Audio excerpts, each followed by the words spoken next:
Bonjour à tous et bienvenue dans le 18h30. On vous emmène aujourd'hui dans l'un des lieux les plus emblématiques de la région, la citadelle de Besançon.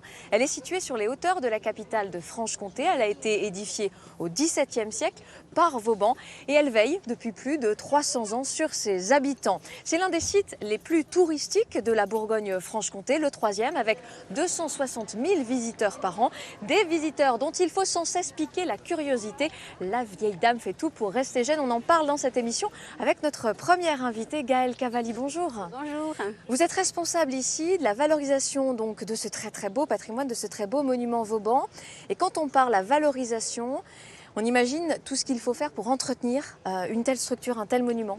Effectivement, avant de valoriser, il faut conserver et donc plus de 11 hectares.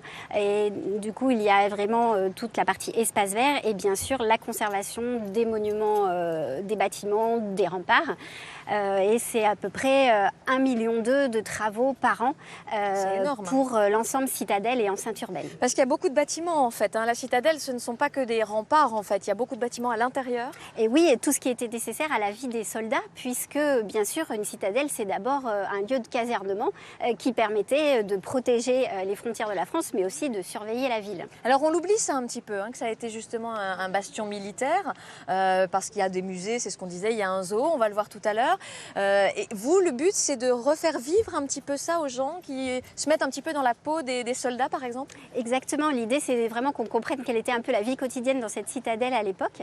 Et c'est pour ça que donc on essaie parfois de faire des reconstitutions et également de proposer une nouvelle exposition qui retrace un petit peu la vie quotidienne des soldats, donc une chambrée. C'est important de se renouveler? Oui, parce que bien sûr, les gens ont toujours plaisir à se balader dans la citadelle, mais il faut proposer régulièrement de nouvelles salles, de nouveaux événements, etc. pour relancer l'intérêt. Je vous suis, on va dans la chambrée du coup? Avec plaisir, je vous emmène.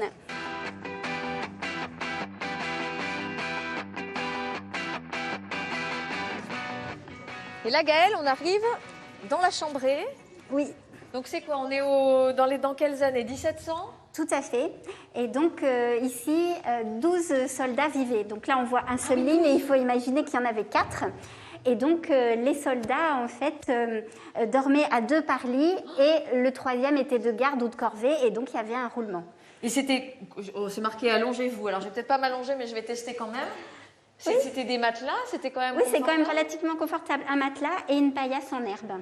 D'accord. Par contre, l'hygiène, c'était un peu moins ça. Montrez-moi. Ah oui! Oui, il n'y avait pas de douche, il n'y avait pas de lavabo, forcément. Non, les soldats se lavaient donc dans la chambrée avec simplement un seau d'eau. Et puis, quand même, ils prenaient soin de leur barbe. Et là, par exemple, on fait deviner quel était cet instrument. C'est un plat à barbe et la réponse est dans le savon. Ça, c'est une vraie volonté d'avoir quelque chose de très interactif, de très ludique, et pour que les gens aussi se mettent vraiment dans la peau des personnages. C'est ça, on souhaite vraiment qu'ils imaginent la vie quotidienne à l'époque. Et là, par exemple, on décrit aussi tout ce qui concerne l'alimentation. On va s'asseoir. D'accord, et donc on découvre ce qu'il y avait dans leurs assiettes, ce qu'ils mangeaient. Est-ce qu'ils mangeaient quand même bien, les soldats de l'époque? Alors, des choses consistantes, évidemment, le pain était quand même l'essentiel de la ration journalière. Mais il y avait, voilà, déjà du comté au menu. Et puis, quand même un petit peu de viande. Et des fruits de saison, comme vous voyez ici. Puis je vois, il y a encore beaucoup d'informations, encore beaucoup de choses interactives. Ça, c'était une demande, les gens demandent justement ce genre de choses assez ludiques. Oui, parce qu'on a quand même un public aussi avec beaucoup d'enfants. Et l'idée, c'est vraiment qu'ils puissent apprendre en s'amusant. C'est vraiment le but de cette chambrée. Gaëlle, merci beaucoup. On termine. Il y a des visites guidées pour les gens qui sont passionnés par ce pan de l'histoire. On peut demander? Bien sûr, il y a des visites guidées donc tout l'été et puis les week-ends et pour les groupes sur réservation. Eh ben, c'est parfait. Nous, on va continuer notre visite de la citadelle. On va faire un petit tour au zoo.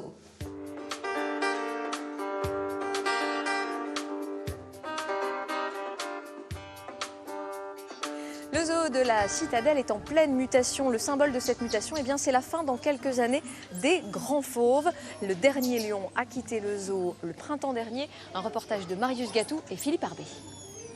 Hélios, 12 ans, 175 kilos. Des lions d'Asie comme celui-ci, il n'en reste que quelques centaines dans la nature. Dernier lion de la citadelle, le grand félin a quitté son enclos mercredi. Il manque déjà aux visiteurs, même s'ils comprennent la décision.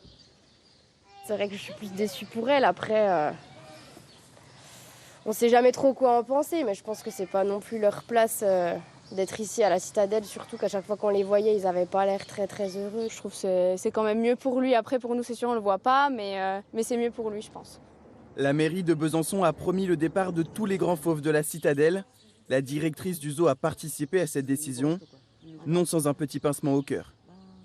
Ça a été un moment émouvant de le charger, de le voir partir. C'est aussi une symbolique forte pour la citadelle.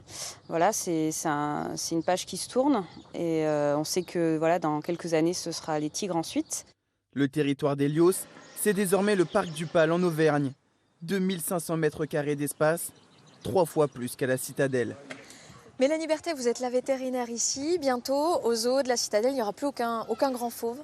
Ça sera fini? Alors à moyen terme, oui. C'est-à-dire que là, on a fait partir notre lion en mai.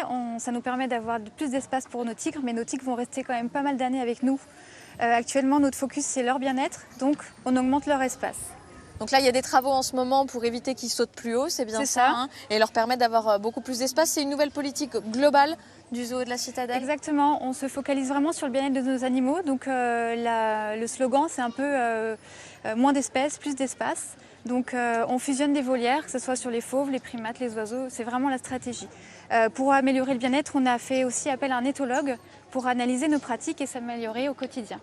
Il y a toujours, au niveau de la politique du zoo, par contre, la préservation des espèces?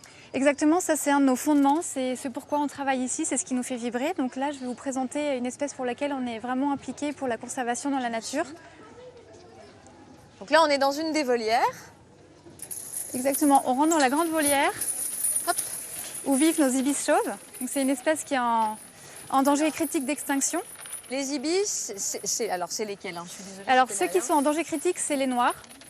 Donc eux font partie d'un programme de relâché, c'est-à-dire qu'on a eu 8 jeunes l'année dernière qu'on a pu réintroduire, qui ont été donc dans une volière immersive et là maintenant qui sont dans le milieu naturel. Ça, c'est important pour vous, j'imagine que c'est plus proche aussi peut-être de ce que vous avez envie de faire en tant que vétérinaire. C'est ça, c'est ce qui vraiment donne du sens à notre métier, c'est-à-dire qu'on n'est pas là pour avoir des animaux en zoo, on est là vraiment pour protéger des espaces, des écosystèmes, des espèces et renforcer des populations. Alors on le fait pour les oiseaux, on le fait aussi pour les apérons du Rhône, les écrevisses de Rang. Là en ce moment on travaille juste à côté à Auxelles sur les couleuvres vipérines. On a récupéré une population menacée d'extinction et on va les réintroduire dans un mois. Mélanie, ce qu'on adore dans les zoos, c'est les naissances et je crois que vous en avez une à nous montrer. C'est bien ça, je vous suis? Oui, une espèce très particulière, suivez-moi.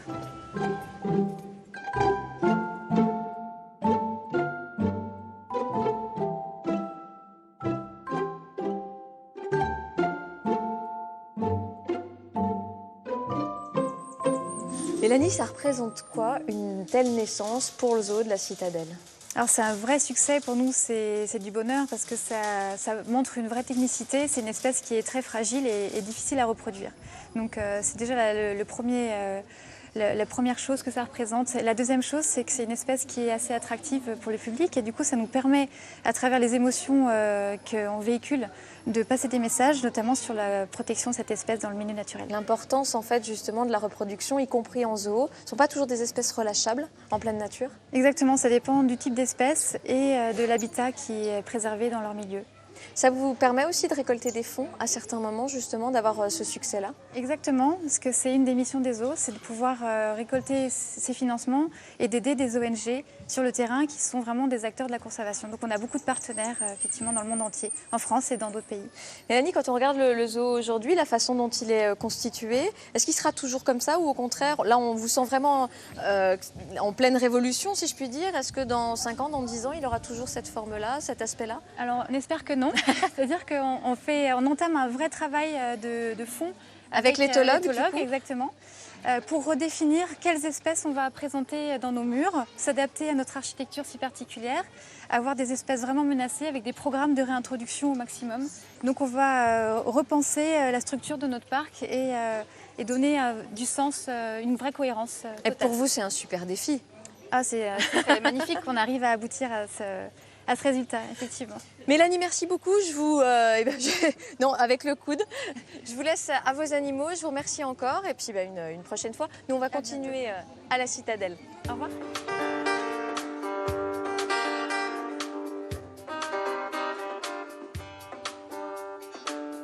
Bonjour Alexandre. Bonjour Aude. Hop, je vous fais un petit check du coude. Vous êtes le nouveau directeur de la Citadelle depuis le mois de janvier. Et là, on est vraiment dans le nouveau spot de la Citadelle, je dirais même le nouveau spot à la mode de Besançon. Ça manquait vraiment un café, un petit restaurant comme ça ici sur les hauteurs? Ah oui, franchement, oui, je pense que ça manquait. C'est une idée qu'on a eue il y a quelques temps. On avait à peu près tout sur place. On avait une grande terrasse sur la ville, on avait une cuisine, on avait une vue exceptionnelle. Et donc, on avait à peu près tous les ingrédients pour pouvoir monter ce projet-là. Et quand on voit notre fréquentation, le succès du lieu, on se dit qu'effectivement, ça devait manquer. Qui est-ce qui vient ici? Ce sont plutôt des familles ou ce sont plutôt des Bisontins qui venaient plus à la Citadelle? Alors c'est des familles puisque le site ouvre à 15h en fait, donc la terrasse ouvre à 15h, donc il y a des familles en fait autour de 15h, 16h, 17h en fin de visite et elles viennent passer un moment ici. Et puis il y a d'autres qui ne sont pas notre public traditionnel, plutôt des plus jeunes en fait, qui viennent à partir de 18, 19, 20h et jusqu'à minuit pour profiter du cadre ici. Donc ça renouvelle un petit peu notre public. Parce que vous organisez des concerts, il faut le dire aussi, c'est pas qu'un bar en fait ici. C'est ça, c'est un lieu où on peut venir boire un verre. Merci beaucoup. Merci. Mais aussi écouter de la musique en live, c'était un des éléments importants du projet en fait, c'est qu'après toute la crise qu'on a traversée, retrouver du live, retrouver du lien sur le site avec des vrais artistes. Est-ce que ça fait venir aussi les gens du coup qui reviennent à la Citadelle, dans la Citadelle aussi, dans les différents musées Alors oui, parce qu'en fait ils viennent profiter du site et puis ils finissent en fait ici. D'ailleurs, ils essaient de venir plutôt en début de soirée parce que du coup, on a quand même pas mal d'affluence. Donc, ils profitent en fin de visite de ce lieu-là et ça renouvelle en fait notre fréquentation. Et on va travailler de plus en plus à formaliser nos propositions sur cette terrasse pour valoriser ce qu'on fait à l'intérieur du site. Donc le bilan, là, c'est un vrai succès pour ce nouvel endroit. C'est un succès aussi pour vous, pour l'été? Ça s'est bien passé malgré la crise, malgré les conditions météo? Alors oui, on n'a pas eu oui, c'était pas facile. On n'a pas eu un été très facile. On a eu le pass sanitaire qui nous a un peu fait baisser notre fréquentation au mois de juillet. Mais ça, c'est classique. Tous les sites ont vécu la même chose. Donc effectivement, on est plutôt... en fait, on est dans le même bilan que l'année dernière, que 2020, sachant qu'on a du mal à comparer les années et aucune ne se ressemble. Eh ben, on vous souhaite en tout cas le meilleur pour la nouvelle saison. J'imagine qu'il y a encore plein de beaux événements à venir. Tout plein. Merci beaucoup en tout cas pour l'accueil. Merci à vous. Et puis belle saison à vous. Merci, à bientôt.